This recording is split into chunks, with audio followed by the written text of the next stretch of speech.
ఇక్కడికి విచ్చేసినటువంటి అభిమాన సోదరులందరికీ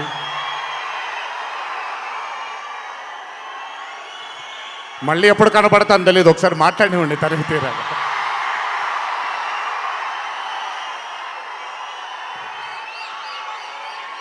అభిమాన సోదరులందరికీ నా నమస్కారాలు. ఇక్కడికి విచ్చేసినటువంటి పాత్రికేయ మిత్రులకి, మీడియా మిత్రులకి,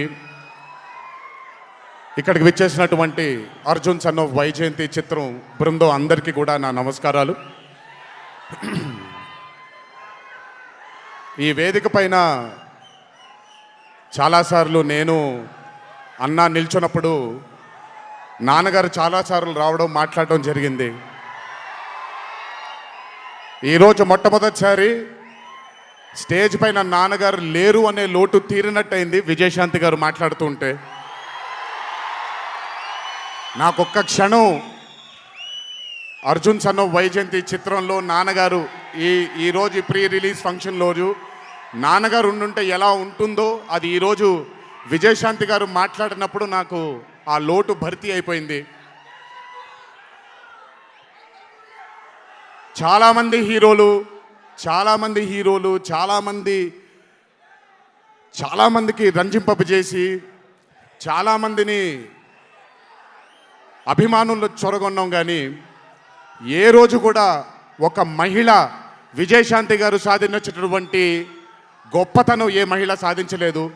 కేవలం మన తెలుగు చలనచిత్ర సీమలోనే కాదు, భారతదేశపు చిత్రపటంలో హీరోలతో ఈక్వల్గా నిల్చున్న ఏకైక మహిళ ఎవరైనా ఉన్నారంటే అది విజయశాంతి గారు ఒక్కళ్ళే. కర్తవ్యం అవ్వచ్చు, ప్రతిఘటన అవ్వచ్చు, మగరాయుడు అనే మూవీ అవ్వచ్చు, ఆవిడ చేసినటువంటి ఎన్నో సినిమాలైనా మీరు చూసుకుంటే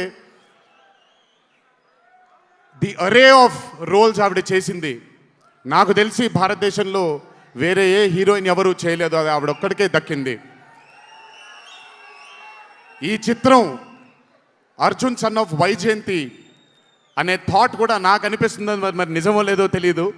కర్తవ్యంలో ఉండే ఆ పోలీస్ ఆఫీసర్కి ఒక కొడుకు పుడితే ఎలా ఉంటుందో అక్కడి నుంచే మొదలై ఉండొచ్చు డైలాగ్, ఐడియా. సో చాలా ఆనందంగా ఉంది ఈరోజు ఇలాంటి మా అన్న మూవీకి రావడం ఒక పెద్ద ఆనందం, ఎందుకంటే మిమ్మల్ని అందరినీ కలుసుకోవడం కూడా జరుగుతుంది.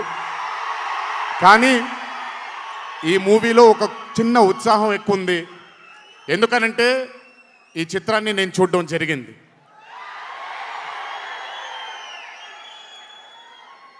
విజయశాంతి గారు లేకపోతే ఈ చిత్రం లేదు. ఆ వీడియో మీకు నచ్చినట్లయితే please like, share and subscribe.